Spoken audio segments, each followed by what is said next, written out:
Welcome to Smart Remarks. Hey, that's it. I say we just kick all Muslims out of the country. In the name of freedom, of course.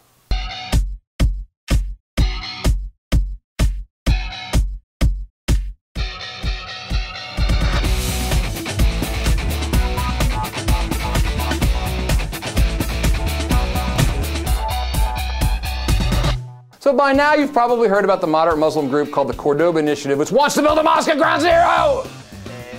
Except that it's not really at Ground Zero. It's a couple of blocks away, and the Cordoba Initiative has nothing to do with the people who attacked America on September 11th. It's just that they happen to share the same religion, which, if you're a winger, is all you need to know.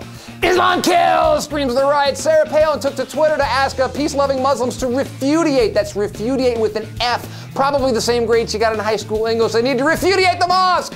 And Newt Gingrich said that the mosque ought to be prohibited until Saudi Arabia allows churches or synagogues to be built. Because, see, that's what the right aspires to. Saudi Arabia, except, you know, the Christian version.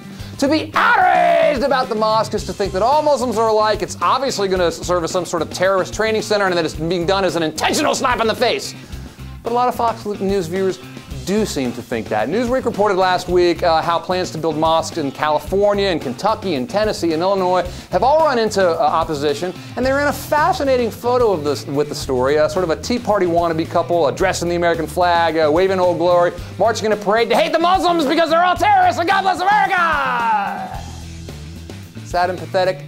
You betcha. But ain't that America these days? You know, it was Michael Bloomberg, the mayor of New York City, who actually delivered the most stirring defense of the mosque, talking about religious freedom and also pointing out that it would be built on private property. And I want to stress that private property because usually conservatives are all about private property, except in this case. Now they're saying that private property is somehow unimportant because real Americans know in their gut that the mosque should never be built under any circumstances, regardless of whose rights have to be trampled, regardless of the fact that inserting government into the equation this way is the very thing they always accuse liberals of doing. But you know what? Either we have religious freedom in this country or we don't, you know? And if we do, that includes Muslims. And if not, let's stop pretending, okay? You know, I get sick of all the pretending. Freedom! Except for you. Here's a hint. That ain't the way freedom works in America. Maybe it's the way it works in Saudi Arabia, but this ain't Saudi Arabia. At least, not yet. Sarah Palin has a right to her opinions, but I could not disagree more. Everything the United States stands for and New York stands for is tolerance and openness, and I think it's a great message for the world. Several Muslims